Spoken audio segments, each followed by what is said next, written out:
Hello friends, welcome back on this YouTube channel of Deep tutorials VNS। Friends, आज का हमारा topic है pronoun. और इसके पहले हमने अपनी पहली क्लास में बात की थी कि पार्ट्स ऑफ स्पीच क्या होता है और ये कितने टाइप्स के होते हैं, और उसमें से हम लोगों ने नाउन के बारे में सारी चीज़ें पढ़ ली थी। तो आज चलिए हम लोग अपने इस टॉपिक पर आते हैं। तो आज का हमारा टॉपिक है प्रोनाउन।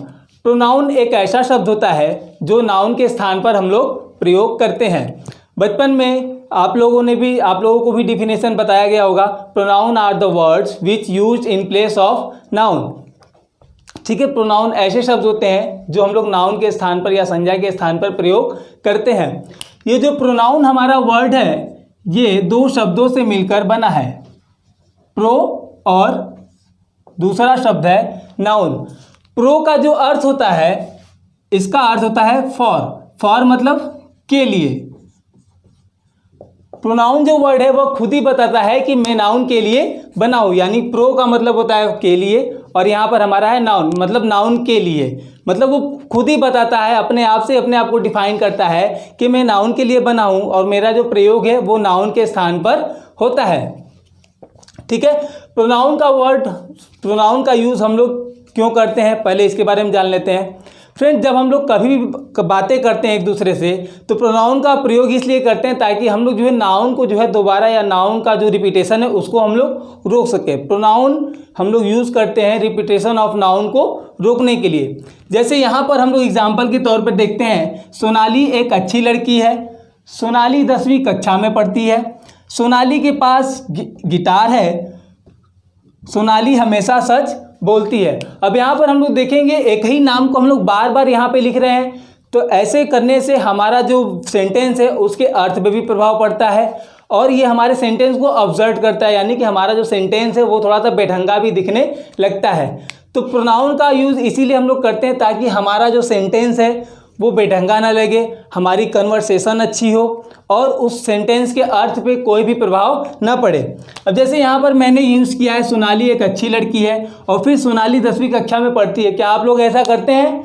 आप लोग ऐसा नहीं करते। हम लोग इसके स्थान पर कोई ऐसा वर्ड यूज़ करते हैं जिससे कि सेंटेंस के अर्थ पे भी कोई प्रभाव ना पड़े और हम लोग को यह क्लियर रहे कि हम सोनाली के बारे में ही बात कर रहे हैं। जैसे अगर मैं सोनाली के स्थान पर बोलूं कि और हम कौन सा वर्ड यूज़ कर सकते हैं, तो हम यहाँ पर वह यूज़ कर सकते हैं, यानी कि शी, लड़की है तो शी। तो हम यहाँ ये बोल सकते हैं सोनाली एक अच्छी लड़की है, हाँ है। फिर हम ये बोल सकते हैं कि वह 10वीं कक्षा में पढ़ती है। तो यहाँ पे देखिए हमने सोनाली के स्थान पर कौन सा वर्ड यूज़ किया, वह। तो यहाँ पर वह हमारा क्या हुआ, एक प्रोनाउन हुआ। अब यहाँ पर भी अगर हम कहें कि सोनाली के पास एक गिटार है, अगर हम इसकी जगह पर कर दें उसके पास एक गिटार है, तो यहाँ पर हमारा प्रोनाउन क्या हुआ, उसके, यानी कि हमने नाम के स्थान पर कौन सा वर्ड यूज़ किया, उसके। अब यहाँ पर सोनाली हमेशा सच बोलती है। अब यहाँ पर भी हम लोग इसको ना हटाकर यहाँ पर क्या लिखते हैं, वह हमेशा सच बोलती है। तो यहाँ पर हम लोग देख रहे हैं कि सोनाली का मतलब जो भी नाउन है उसके रिपीटेशन को रोकने के लिए, मतलब उसका वो दोबारा यहाँ पे प्रयोग ना हो सके, इसके लिए हम लोगों ने यहाँ पर कौन सा वर्ड यूज़ किया, वह। ठीक है, तो आइए हम लोग और भी एग्जाम्पल देखते हैं। सिर्फ एग्जाम्पल में आई, वी, यू, दे यही सारे प्रोनाउन नहीं होते, उसके अलावा भी बहुत सारे एग्जाम्पल्स होते हैं। जैसे हमने यहाँ पर इस सेंटेंस में देखिए, यहाँ पर लिखा है तुम्हारा नाम क्या है। अब इसमें आ गया तुम्हारा नाम क्या है। ये जो क्या शब्द है, अगर हम इसके स्थान पर लिख देते रमेश, तुम्हारा नाम रमेश है, ठीक है। अगर हम इसी क्या शब्द के स्थान पर लिख देते तुम्हारा नाम रमेश है, तो रमेश तो एक नाउन हो गया, ठीक है। यहाँ पे रमेश नाउन हो गया, लेकिन नाउन के ही स्थान पर हमने कौन सा वर्ड यूज किया, क्या। यानी कि ये जो क्या है व्हाट, ये भी हमारा क्या हो गया, एक प्रोनाउन हो गया। ये प्रोनाउन हुआ या नहीं, हम लोगों ने नाम के स्थान पर इसको यूज किया, तो ये भी हमारा क्या हो गया, एक प्रोनाउन हो गया। अगले सेंटेंस में लोग देखते हैं वहां कौन खड़ा है, ठीक है, वहां कौन खड़ा है। अब अगर हम इसी कौन के स्थान पर लिख दे कि वहां राज खड़ा है, तो इसके सेंटेंस पे ज़्यादा प्रभाव नहीं पड़ेगा, तो ये और भी सही लगेगा। मतलब यहाँ पर राज हमारा क्या है, नाउन है, और कौन हमारा क्या है, नाउन के स्थान पर हमने यहाँ पर कौन यूज़ किया, तो कौन भी हमारा क्या हो गया, यानी कि हु हमारा क्या हो गया, प्रोनाउन। इसी तरह अगले सेंटेंस में हम लोग देखते हैं यह मेरी कार है। या इस सेंटेंस में यह मेरी कार है। अगर मैं यहीं पर यह की जगह किसी कार का नाम रख दूं कि ऑडी कार मेरी है या मर्सिडीज कार मेरी है, अगर यहीं पे मैं यह की जगह लिख दूं कि ऑडी कार मेरी है या मर्सिडीज कार मेरी है, तो ऑडी या मर्सिडीज तो नाउन हो गया। नाउन के स्थान पर हमने क्या यूज किया, यह, यानी कि दिस। तो हमारा दिस भी क्या है, एक प्रकार का प्रोनाउन है। यहां तक आप लोगों को बात समझ में आ गई होगी। अब आप लोग ये भी सोच रहे होंगे सर तुम्हारा भी तो प्रोनाउन है, मेरा भी प्रोनाउन है, तो आपने उसके बारे में क्यों नहीं बताया। मैंने इसके बारे में इसलिए नहीं बताया क्योंकि इसके बारे में आप लोग पहले से ही जानते हैं। आई, वी, यू, दे, माई, अस, ये सारी चीज़ें आप लोग को पता है। मैंने उन चीज़ों को हाईलाइट किया जिसके बारे में आप लोग को ज़्यादा जानकारी नहीं थी। मतलब आप लोग को ये नहीं पता था कि ये वर्ड भी प्रोनाउन हो सकते हैं, जैसे कि क्या, व्हाट, हु, दिस। तो यहाँ पे मैंने इन सभी चीज़ों को हाईलाइट किया ताकि आप लोग को पता चल जाए कि ये सारे वर्ड्स भी प्रोनाउन होते हैं। क्लियर है। तो अब यहाँ पे जैसे हमारा डिफिनेशन देखिए प्रोनाउन का, pronoun are the word used in place of noun. Pronoun वो शब्द होते हैं जो हम नाउन के स्थान पर प्रयोग करते हैं। तो इसमें एग्जांपल्स, अब हम इसमें अगर एग्जांपल लिखना चाहें कि इसके क्या क्या एग्जांपल हो सकते हैं, तो इसके एग्जांपल होते हैं I, we, you, they, he, she, this, who, which, someone, it, ETC। Pronoun बहुत सारे होते हैं जिसके बारे में हम लोग आगे भी चर्चा करेंगे। अब आते हैं प्रोनाउंस के टाइप के बारे में। प्रोनाउन जो है उसके 9 टाइप्स होते हैं। तो उसके कौन कौन से टाइप है, पहले होते हैं पर्सनल प्रोनाउन, जिसको हम लोग व्यक्तिवाचक सर्वनाम भी कहते हैं। ठीक है, तो इसके बारे में अब यहाँ पे मैंने भी इसके बारे में, इन सभी के बारे में मैंने हिंदी नहीं लिखा है। इसको जब हम लोग बारी बारी से पढ़ेंगे तो इसके बारे में हम लोग अलग से चर्चा करेंगे। पहले अभी हम यहाँ पे आपको इसके बारे में, टाइप्स के बारे में बताते हैं। पहला पर्सनल प्रोनाउन, दूसरा होता है रिफ्लेक्सिव प्रोनाउन, तीसरा एम्फेटिक प्रोनाउन, चौथा इंडिफिनिट प्रोनाउन, पांचवा होता है रिलेटिव प्रोनाउन, छठा डेमोन्स्ट्रेटिव प्रोनाउन, सातवां होता है इंट्रोगेटिव प्रोनाउन और आठवां डिस्ट्रीब्यूटिव प्रोनाउन, और जो नौवां हमारा होता है वो पोसेसिव प्रोनाउन होता है। तो फ्रेंड्स आपको ये सारी बातें समझ में आ गई होंगी। ठीक है, अगर आप लोग को स्क्रीनशॉट लेना है तो आप लोग स्क्रीनशॉट ले सकते हैं। तो इसके बाद हम लोग पर्सनल प्रोनाउन के बारे में पढ़ेंगे, वो क्या होता है, उनमें कौन कौन सी चीज़ें आती हैं और उसको हम लोग कैसे प्रयोग करते हैं। ओके फ्रेंड्स, तो आप लोगों ने स्क्रीनशॉट ले लिया होगा। इसके पहले मैंने आपको बताया था कि प्रोनाउन कितने प्रकार के होते हैं। ठीक है, उसमें से हम लोग पहले प्रकार के बारे में पढ़ते हैं, पर्सनल प्रोनाउन जिसको बोलते हैं। पर्सनल प्रोनाउन, इसको हिंदी में पुरुषवाचक सर्वनाम या व्यक्तिवाचक सर्वनाम भी बोलते हैं। हम लोग को बचपन से ही जब भी प्रोनाउन के बारे में पढ़ाया जाता था, डिफिनेशन बताया जाता था, तो हम लोग को एग्जाम्पल में सबसे ज़्यादा बताया जाता था कि pronoun are the word which use in place of noun. Example में हम लोग को I, we, you, they, he, she, it, यही सारी चीज़ें एग्जाम्पल के तौर पर हम लोग को बताई जाती थी। तो आप लोगों ने कभी ये सोचा कि सबसे ज़्यादा इन्हीं एग्जाम्पल्स के बारे में क्यों बताया जाता था, आई, वी, यू, दे, यही हम लोग को क्यों बताया जाता था कि यही हमारे प्रोनाउंस हैं। तो वो ऐसा इसलिए होता था कि क्योंकि जब भी हम लोग मोस्टली जब भी बातें करते हैं, जब भी हम लोग कन्वर्सेशन करते हैं, तो मैं अपने बारे में बात करता हूँ, आप अपने बारे में बात करते हैं, या किसी थर्ड पर्सन के बारे में बात करते हैं, मैं, आप, कोई थर्ड पर्सन, या थर्ड पर्सन में कोई सिंगुलर पर्सन होगा, कोई लड़का होगा या लड़की होगी तो ही या शी के बारे में बात करते हैं, या ढेर सारे लोग होते हैं तो हम लोग दे के बारे में बात करते हैं। ठीक है, तो इसीलिए सबसे ज़्यादा उपयोग जो है प्रोनाउन के क्षेत्र में या प्रोनाउन के फील्ड में, प्रोनाउन में सबसे ज़्यादा जो प्रयोग होता है वो इन्हीं प्रोनाउन के बारे में ही ज़्यादा यूज़ होता है। तो इसीलिए जब भी हम लोग को एग्जाम्पल में बताया जाता है तो यही सारे एग्जाम्पल्स हम लोग को दिए जाते हैं। तो आइए हम लोग देखते हैं जो पर्सनल प्रोनाउन है। पर्सनल प्रोनाउन में आई, वी, यू, ही, शी, दे और इट, ये सभी जो है किसी न किसी पर्सन के लिए यूज़ होते हैं, इसीलिए ये सारे हमारे क्या है, पर्सनल प्रोनाउन। पर्सनल प्रोनाउन आप डिफिनेशन में भी देख सकते हैं, I, we, you, they, he, she, it are called personal pronouns because they all stand for the 3 person. I, we, you, they, he, she, it, ये सभी जो है व्यक्तिवाचक सर्वनाम के नाम से जाने जाते हैं क्योंकि ये सभी जो है तीनों या किसी न किसी पर्सन के लिए प्रयोग किए जाते हैं। तो फ्रेंड्स अब आप लोग के मन में एक क्वेश्चन आ रहा होगा कि ये सभी तो पर्सन के लिए यूज़ होते हैं। फिर इसमें ये इट कहाँ से आ गया? इट जो है नॉन लिविंग थिंग के लिए यूज़ होता है। इट की हिंदी होती है यह। तो इट जो है नॉन लिविंग थिंग के लिए यूज़ होता है। तो इट जो है ये पर्सनल प्रोनाउन में कहाँ से आ गया? तो फ्रेंड्स कभी कभी ऐसा होता है कि हम लोग जो है कभी कभी हम लोग ये नहीं पहचान पाते कि वो जो पर्सन है, मतलब जिसके बारे में हम लोग बात करते हैं, वो मेल है या फीमेल है, यानी कि हम लोग को जेंडर पता नहीं चल पाता। इसीलिए वहाँ पर हम लोग क्या यूज़ करते हैं? इट यूज़ करते हैं। इसका हम लोग सबसे ज़्यादा प्रयोग करते हैं एनिमल्स के साथ, या कोई छोटा बच्चा होगा जिसके बारे में हमको पता नहीं वो मेल है या फीमेल, तो वहाँ पर हम लोग किसका प्रयोग करते हैं? इट का प्रयोग करते हैं। तो इट का प्रयोग कब करते हैं? एनिमल्स और बच्चों के साथ नॉर्मली, क्योंकि वो लोग भी पर्सन ही हैं, तो इसीलिए इट को जो है हम लोग पर्सनल प्रोनाउन के कैटेगरी में रखते हैं। अब फ्रेंड्स आइए इसके बारे में बात करते हैं। अब आई की हिंदी होती है मैं, और आप लोगों ने पढ़ा होगा कि मुझे जो है मी की हिंदी क्या होती है? आप लोगों ने पढ़ा होगा मी मतलब मुझे, ठीक है। आप लोगों ने तो यही पढ़ा है कि आई मतलब मैं और मी मतलब मुझे। लेकिन अगर मैं बोलूं कि ये चीज़ गलत है, तो अगर मैं बोलूं कि आपने मी मतलब मुझे पढ़ा है, लेकिन इसका मतलब ये नहीं होता, ये गलत है। तो अगर आप लोग को लगता है कि ये सही है, तो मैं आपको एक सेंटेंस देता हूं, आप उसको ट्रांसलेट करिए। मेरा ट्रांसलेट है या मेरा सेंटेंस है, मुझे क्रिकेट पसंद है।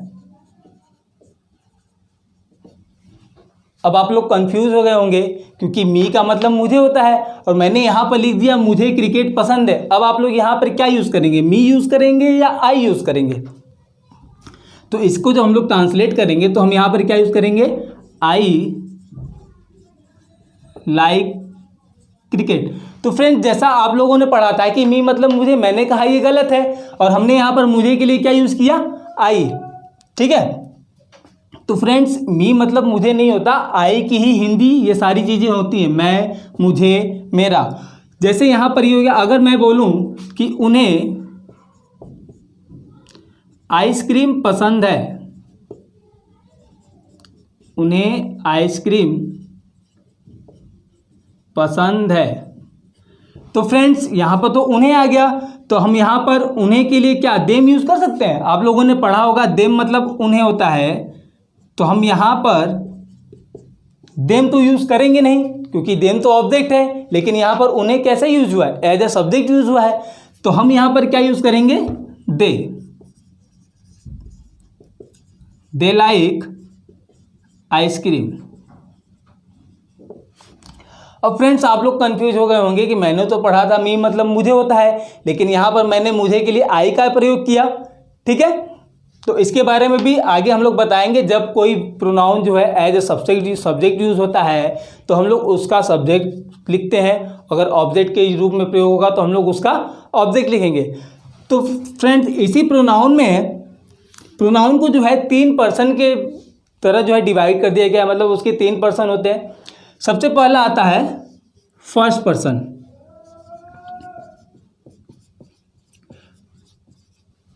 इसको डिवाइड किया गया है फर्स्ट पर्सन, सेकंड पर्सन और थर्ड पर्सन।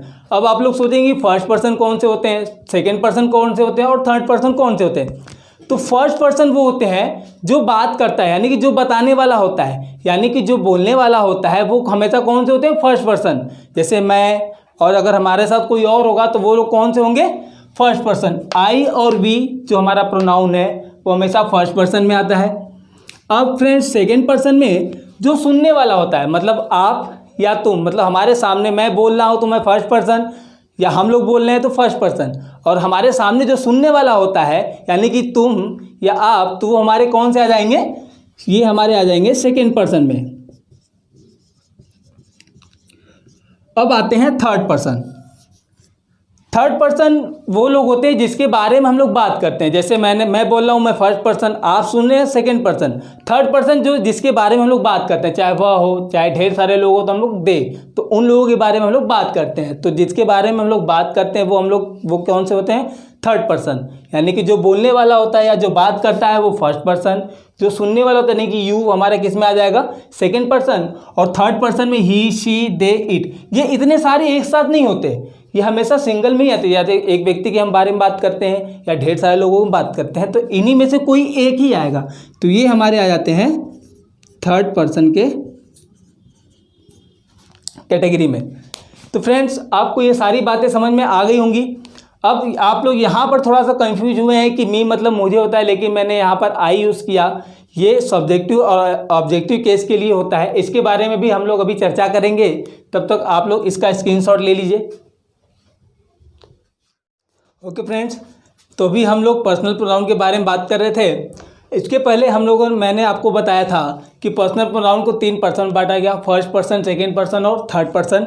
मैंने आपको बताया था कि फर्स्ट पर्सन वो होते हैं जो बोलने वाला होता है, यानी जो बात बताने वाला होता है, यानी आई और वी जो है फर्स्ट पर्सन में आते हैं। और सेकंड पर्सन में यू यानी कि तुम या आप जो सुनने वाला होता है वो सेकंड पर्सन में आता है। और थर्ड पर्सन यानी कि जिसके बारे में हम लोग बातें करते हैं। तो हम लोग बातें करते हैं कि पर्सनल प्रोनाउन को केसेस के अनुसार जो है 3 केसेस में बांटा गया है, सब्जेक्टिव केस, ऑब्जेक्टिव केस और पोसेसिव केस। तो सेंटेंस में हम लोग पर्सनल प्रोनाउन को उसके केस के अनुसार ही हम लोग उसको रखते हैं। जैसे अगर किसी सेंटेंस में हमारा जो पर्सनल प्रोनाउन है, ये सारे जो वर्ड्स हैं, मैं, मुझे, मेरा, हम, हमें, हमारा, या इनमें से कोई भी वर्ड अगर सब्जेक्टिव केस में होगा तो हमारा जो भी सब्जेक्ट होगा, आई, वी, यू, दे, यही हमारे एज इट इज जो है हो जाएंगे। जैसे यहाँ पर एग्जांपल हम लोग देखते हैं, आई लाइक क्रिकेट। अब सब्जेक्ट क्या होता है? सब्जेक्ट यानी कि जो कार्य करने वाला होता है, जो भी काम कर रहा हो सेंटेंस में, वो हमारा क्या होता है? सब्जेक्ट होता है। जैसे आई लाइक क्रिकेट। अब यहाँ पे क्रिकेट को कौन पसंद करता है? आई, यानी कि मैं। तो यहाँ पे जो मेन सब्जेक्ट है, यानी कि जो सब्जेक्ट वो क्या है? आई। तो देखिए हमारा जो मैं के लिए हमने क्या यूज़ किया? आई। अगले सेंटेंस में देखते हैं, यू रीड अ लेटर। तुम एक पत्र पढ़ते हो। अब यहाँ पर पढ़ने का काम कौन कर रहा है? यू। तो यू हमारा क्या हो गया?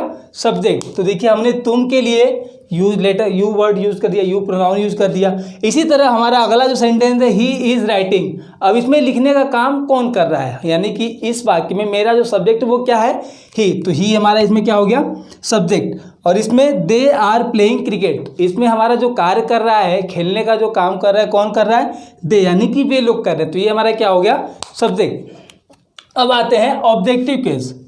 ऑब्जेक्टिव केस वो होता है यानी कि वाक्य में जो ऑब्जेक्ट की तरह काम होता हो या जो ऑब्जेक्ट के रूप में आए, उसको हम लोग क्या बोलते हैं? Objective case. अब ऑब्जेक्ट क्या होता है? ऑब्जेक्ट वो होता है जिसके ऊपर हम लोग कार्य करते हो या जो हमारे कार्य को रिसीव करता है, हमारे एक्शन को क्या करता है? रिसीव करता है। यानी कि ऑब्जेक्ट मतलब रिसीवर भी हम लोग बोल सकते हैं। अब जैसे यहाँ पर मैं उसे बुलाता हूँ, यहाँ पर मैं, आई हमारा हो गया सब्जेक्ट, ठीक है। मैं उसे बुलाता हूँ। अब मैं बुलाने का काम कर रहा हूँ, तो मैं किसे बुला रहा हूँ? उसे। तो उसे के लिए हम लोगों ने देखा उसे कहाँ पर है? उसे आगे या तो ही भी आ सकता है, शी भी हो सकता है। तो हम वहाँ पर, तो हम इस सेंटेंस में देखेंगे कि उसे जो है वो यहाँ पर किस सेंस में, सब्जेक्ट के रूप में है या ऑब्जेक्ट के रूप में है। अगर सब्जेक्ट के रूप में होगा तो हम ही यूज़ करेंगे या शी यूज़ करेंगे, लेकिन अगर वो वहाँ पर ऑब्जेक्ट के रूप में है तो हम वहाँ पर क्या यूज़ कर सकते हैं? या तो हर या तो हिम। तो मैं उसे बुलाता हूँ, मैं उसे बुलाता हूँ, तो उसे मेरा यहाँ पर किस रूप में है? ऑब्जेक्ट के रूप में। हमारे कार्य को कौन रिसीव कर रहा है? उसे। तो यहाँ पर हमारा ऑब्जेक्ट हो जाएगा हिम। देखिए उसे का ऑब्जेक्ट क्या है? हिम। क्लियर है? अब वह उन्हें जानती है, तो इसमें हमारा जो सब्जेक्ट क्या हो गया? वह। यहाँ पर शी हो जाएगा। अब किसे जानती है? उन्हें जानती है। तो उन्हें हम देखते हैं कौन से कैटेगरी में। उन्हें देखिए यहाँ पर, यहाँ है उन्हें, और यहाँ पर उन्हें जो है एज ऑब्जेक्ट के रूप में है। तो दे का ऑब्जेक्ट होता है देम, ठीक है। तो दे का ऑब्जेक्ट क्या हो जाता है? देम। तो यहाँ पर हमारा ये क्या हो जाएगा? देम। अब यहाँ पर तुम मुझे पढ़ाते हो। अब यहाँ पर सब्जेक्ट क्या हो जाएगा? यू। मुझे यहाँ पर किसे पढ़ाते हो? मुझे। हमारा जो एक्शन है वो किसके ऊपर हो रहा है? मुझे के ऊपर। मतलब तुम मुझे पढ़ाते हो, तो यहाँ पे रिसीव कौन कर रहा है? मुझे। तो मुझे के लिए मैंने यहाँ पे बताया था, मुझे के लिए होता है आई, लेकिन वहाँ पे कौन से सेंस में है? ऑब्जेक्ट के रूप में है। तो यहाँ पर हमारा ऑब्जेक्ट क्या हो जाएगा? मी। क्लियर है आपको? आशा करता हूँ आपको ये सारी बातें समझ में आ गई होंगी। अगर ये सारी बातें समझ में आ गई होंगी तो एक बार आप इसका स्क्रीनशॉट ले लीजिए। इसके बाद हम लोग बात करेंगे पोसेसिव केस के बारे में। ओके फ्रेंड्स, अभी हम लोगों ने पढ़ा पर्सनल प्रोनाउन के सब्जेक्टिव केस के बारे में, ऑब्जेक्टिव केस के बारे में, सब्जेक्ट क्या होता है, ऑब्जेक्ट क्या होता है, ये सारी बातें हम लोगों ने कर ली थी। अब हम आते हैं पोसेसिव केस में। जो पर्सनल प्रोनाउन, जो पोसेसिव केस होता है, ये दो टाइप्स के होते हैं। एक पोसेसिव एडजेक्टिव होता है और एक पोसेसिव प्रोनाउन होता है। पोसेसिव एडजेक्टिव जो है वो वाक्य में एक एडजेक्टिव की तरह कार्य करता है और पोसेसिव प्रोनाउन जो है वो एज ए प्रोनाउन उसमें यूज़ होता है। तो बच्चे इसमें बहुत ही ज़्यादा कंफ्यूज होते हैं कि कब हम माई यूज़ कर सकते हैं या कब माइन यूज़ कर सकते हैं। पोसेसिव का मतलब होता है किसी भी चीज़ पर अधिकार दिखाना। जब हम किसी चीज़ पर अधिकार दिखाते हैं तो वहाँ पर हम पोसेसिव केस का यूज़ करते हैं। जैसे मेरा घर, my house, my school, my book, ठीक है। और उसी तरह अधिकार दिखाने के लिए हम लोग माइन का भी यूज़ कर सकते हैं। This car is mine, this home is mine, this school is mine या दिस बुक इज़ आवर्स। तो यहाँ पर जो है अधिकार दिखाने के लिए हम दोनों ही चीज़ों का यूज़ कर सकते हैं, पोसेसिव एडजेक्टिव और पोसेसिव प्रोनाउन का। लेकिन बच्चे सबसे ज़्यादा कंफ्यूज होते हैं कि कब हम पोसेसिव एडजेक्टिव यूज़ करेंगे या कब हम लोग पोसेसिव प्रोनाउन यूज़ करते हैं। तो हम लोग आज इसके बारे में भी अब बातें करते हैं। पोसेसिव एडजेक्टिव हम तब यूज़ करते हैं जब वहाँ पर पोसेसिव जो है हमारा जो भी पोसेसिव वाला वर्ड होगा वो एज एडजेक्टिव की तरह यूज़ हो। जैसे यहाँ पर है, यह मेरा घर है। इसमें बस शब्दों का खेल होता है। जब कभी भी पोसेसिव वर्ड के बाद कोई नाउन आएगा तो हम पोसेसिव एडजेक्टिव का यूज़ करते हैं, और जब कभी किसी सेंटेंस में नाउन के बाद पोसेसिव वर्ड आएगा तो हम वहाँ पर क्या यूज़ करेंगे, पोसेसिव प्रोनाउन। ठीक है, एक बार मैं फिर से बता देता हूँ। जैसे यहाँ पर देखिए, यह मेरा घर है, तो यहाँ पर हम इसका जब ट्रांसलेशन करेंगे, यह मतलब दिस इज, यहाँ पर जब यूज़ होगा तो ये माई हाउस होगा। ठीक है, यहाँ पर हम पोसेसिव एडजेक्टिव का यूज़ करेंगे क्योंकि वो विशेषता बता रहा है घर किसका है, मेरा है। तो हमने भी बताया कि जब नाउन से पहले कोई पोसेसिव वर्ड यूज़ होगा तो हम वहाँ पर पोसेसिव एडजेक्टिव का यूज़ करते हैं। घर यहाँ पर मेरा नाउन है, ठीक है, और इसके पहले देखिए मेरा पोसेसिव वर्ड यूज़ हो गया, तो यहाँ पर हम क्या यूज़ करेंगे, पोसेसिव एडजेक्टिव। क्लियर है। उसी तरह तुम हमारे दोस्त हो, ठीक है, तुम हमारे दोस्त हो। यहाँ पर देखिए पहले पोसेसिव वर्ड आया, फिर हमारा क्या आया, नाउन। तुम हमारे दोस्त हो, पहले पोसेसिव वर्ड आया, फिर हमारा क्या आया, नाउन। तो यहाँ पर भी हमारा क्या होगा, आवर फ्रेंड यूज होगा, आवर फ्रेंड। ठीक है, क्योंकि यहाँ पर ये जो है एक एडजेक्टिव की तरह प्रयोग हो रहा है। अभी मैंने बताया है कि जब नाउन से पहले कोई पोसेसिव वर्ड यूज़ होगा तो हम पोसेसिव एडजेक्टिव का यूज़ करेंगे। ठीक है, जब नाउन के बाद कोई पोसेसिव वर्ड यूज़ होगा तो हमें क्या, वहाँ पे क्या यूज़ करेंगे, पोसेसिव प्रोनाउन का प्रयोग करेंगे। जैसे वे हमारे दोस्त हैं, तो वे हमारे दोस्त हैं, यहाँ पर भी देखिए नाउन से पहले पोसेसिव वर्ड आ गया, तो ये हमारा पोसेसिव एडजेक्टिव की तरह कार्य कर रहा है। तो यहाँ पर हमारा क्या यूज़ होगा, वे हमारे दोस्त हैं, दे आर आवर। तो यहाँ पर क्या हो जाएगा, आवर फ्रेंड्स। ठीक है, आवर फ्रेंड्स। क्लियर है। अब बात करते हैं पोसेसिव प्रोनाउन के बारे में। पोसेसिव प्रोनाउन हम तब यूज़ करेंगे जब पोसेसिव वर्ड से पहले हमारा क्या आ जाए, नाउन आ जाए। जैसे यह किताब मेरी है, अगर यहाँ पे होता यह मेरी किताब है तो हो जाता है दिस इज माई बुक, लेकिन यहाँ पर बोल रहा है यह किताब मेरी है, नाउन पहले आ गया और पोसेसिव वर्ड बाद में आ गया। तो यहाँ पर हम लिखेंगे दिस बुक इज, तो इसकी जो भी ट्रांसलेशन होगी यहाँ पर हमारा जो है पोसेसिव हम लोग प्रोनाउन का यूज़ करेंगे। तो this book is mine, this book is mine. उसी तरह यह घड़ी तुम्हारी है, यहाँ पर भी हमारा नाउन पहले आ गया और हमारा पोसेसिव वर्ड बाद में आया। तो यहाँ पर क्या हो गया, this watch is yours, this watch is yours. Clear है। ठीक है, अब अगला भी यहाँ पर यह हमारा, यह स्कूल हमारा है, यहाँ पर भी पोसेसिव वर्ड से पहले एक नाउन आ गया। ठीक है, तो यहाँ पर होगा दिस स्कूल इज आवर्स। देखिए आवर्स का पोसेसिव प्रोनाउन। क्लियर है। आशा करता हूँ आपको ये सारी बातें समझ में आ गई होंगी। तो एक बार मैं फिर से आपको बताता हूँ कि पोसेसिव एडजेक्टिव का यूज़ करते हैं, पोसेसिव प्रोनाउन का यूज़ करते हैं जब कभी भी वाक्य में नाउन से पहले हमारा पोसेसिव वर्ड्स आते हैं, जैसे मेरा, हमारा, तुम्हारा। अगर ये वर्ड्स नाउन से पहले आ जाएगा तो हम वहाँ पर पोसेसिव एडजेक्टिव का यूज़ करेंगे। और वहीं अगर पोसेसिव वर्ड से पहले कोई नाउन आ जाए, जैसे यह किताब मेरी है, यह कार मेरी है, यह स्कूल मेरा है, तो हम वहाँ पर क्या यूज़ करेंगे, पोसेसिव प्रोनाउन का यूज़ करेंगे। तो फ्रेंड्स आज हम लोगों ने प्रोनाउन के बारे में बात की, ठीक है, और उसके टाइप्स के बारे में बात किया, और मैंने आपको उसमें जो पहला टाइप था पर्सनल प्रोनाउन वो उसको भी बता दिया। आशा करता हूँ आपको ये सारी चीज़ें समझ में आई होंगी और आज की क्लास आपको अच्छे से समझ में आई होंगी। और फ्रेंड्स अगर आप लोगों को हमारी क्लासेस अच्छी लगती हैं तो हमारे वीडियो को लाइक करें, हमारे चैनल को सब्सक्राइब करें और उसको अपने फ्रेंड्स और रिलेटिव्स के साथ शेयर करें। और फ्रेंड्स अगर आप लोगों ने मेरा इसके पहले का वीडियो अभी तक नहीं देखा है तो उस वीडियो का लिंक जो है हमारे डिस्क्रिप्शन में है, आप उस पर जाकर मेरे उस पहले वीडियो को देख सकते हैं। और डिस्क्रिप्शन बॉक्स में हमारे टेलीग्राम चैनल का लिंक है, आप उसमें जाकर उसको जो है ज्वाइन कर सकते हैं। Okay friends, take care of yourself, take care of your family, stay home, stay safe. Thanks for watching. Jai Hind.